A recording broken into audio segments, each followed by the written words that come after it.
जय भीम दोस्तों, नमस्कार। स्वागत है आप सभी का हमारे यूट्यूब चैनल बहुजन संदेश टीवी पर। तो दोस्तों, आज की इस वीडियो में हम आपसे बात करने बीएसपी के गठबंधन के बारे में। जी हाँ दोस्तों, ये बड़ी खबरें जो हैं आपको हम बताने जा रहे हैं। जैसे कि आपको पता होगा, इस समय देश में इंडिया और एनडीए के बीच में मुकाबला बताया जा रहा है। मीडिया आपको यही दिखा रही है कि जो जो विपक्ष में गठबंधन है वो इंडिया, उसका नाम इंडिया रखा गया है। उसमें कई सारी पार्टियां हैं, मैंने आपको पहले ही बताया था। लेकिन बीएसपी उस इंडिया विपक्ष के इंडिया गठबंधन से बाहर है और अभी तक भी बाहर है। यहाँ तक कि बहन जी ने कई बार प्रेस कॉन्फ्रेंस करके ये बात साफ कर दिया है कि हमारा गठबंधन ना तो एनडीए से होगा और ना ही विपक्ष के एनडीए से होगा। तो फिर सबसे बड़ी बात आती है कि फिर आखिर किससे गठबंधन होगा? फिर अकेले चुनाव में लड़ेंगी या फिर कोई और उनके साथ चुनाव में लड़ सकता है? तो इन सभी बातों पर हम चर्चा करने वाले हैं, इसलिए वीडियो को पूरा लास्ट तक जरूर देखना है। और उससे पहले अगर चैनल पहली बार आए तो सब्सक्राइब करके ही जाना है। वीडियो को लाइक शेयर जरूर करेगा। चलिए दोस्तों, शुरू कर। तो दोस्तों, आपने देखा होगा जो आपका विपक्ष का इंडिया गठबंधन है, उसमें ना तो दलितों को साथ में लिया गया है, दलितों मतलब बहन जी को ना तो साथ में लिया गया है, और ना ही मुसलमानों के सबसे बड़े चेहरा असदुद्दीन ओवैसी साहब को लिया गया है। इसमें कई सारी पार्टियां हैं जो ना तो एनडीए में हैं और ना ही इंडिया में हैं। तो आपको बता दूं कि इन दोनों ही बड़े चेहरों को, राजनीति के बड़े धुरंधरों को इंडिया विपक्ष के इंडिया गठबंधन से बाहर रखा गया है। तो ये बिना गठबंधन के या फिर बीजेपी गठबंधन में शामिल होंगे या फिर नहीं, इसके बारे में तो चर्चा हम नहीं करेंगे। लेकिन यहाँ पर हम बात करने वाले हैं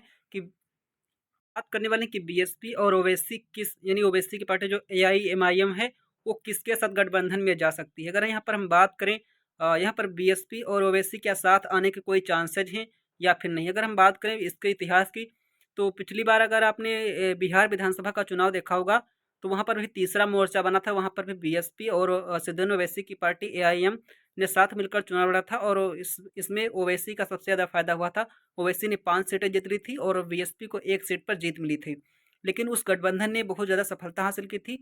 अगर देखा जाए तो इस गठबंधन से यूपी में भी बहुत ज़्यादा सीटों पर बीएसपी और एमआईएम दोनों का फायदा हो सकता है। लेकिन ये गठबंधन क्या होगा या फिर नहीं, इसके लिए इसमें तो बहुत सारी संभावनाएं तलाशनी ही।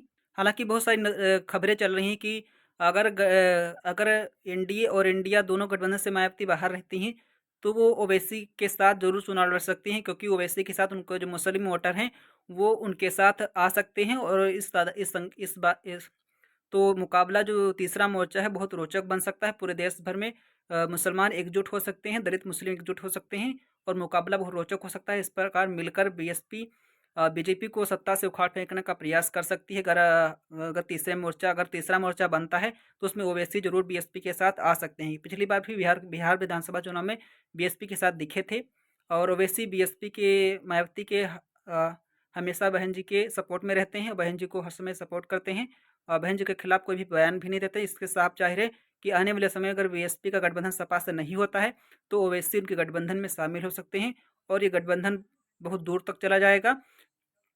और निश्चित ही इसकी जीत ये बहुत ज़्यादा मजबूती के साथ बीजेपी को टक्कर देगा। फिलहाल आप हमारे साथ बने रहिए, हमारे सभी सोशल मीडिया अकाउंट्स को फॉलो करें, हमारे फेसबुक और ट्विटर के अकाउंट्स को फॉलो करिए। सबके लिंक हमने डिस्क्रिप्शन में दे दिए। अगर आपको विश्लेषण अच्छा लगा हो तो वीडियो को लाइक करके चैनल जरूर सब्सक्राइब करें, हमारी मदद करें। फिलहाल आज की इस वीडियो में बस इतना ही। जय भीम, जय भारत।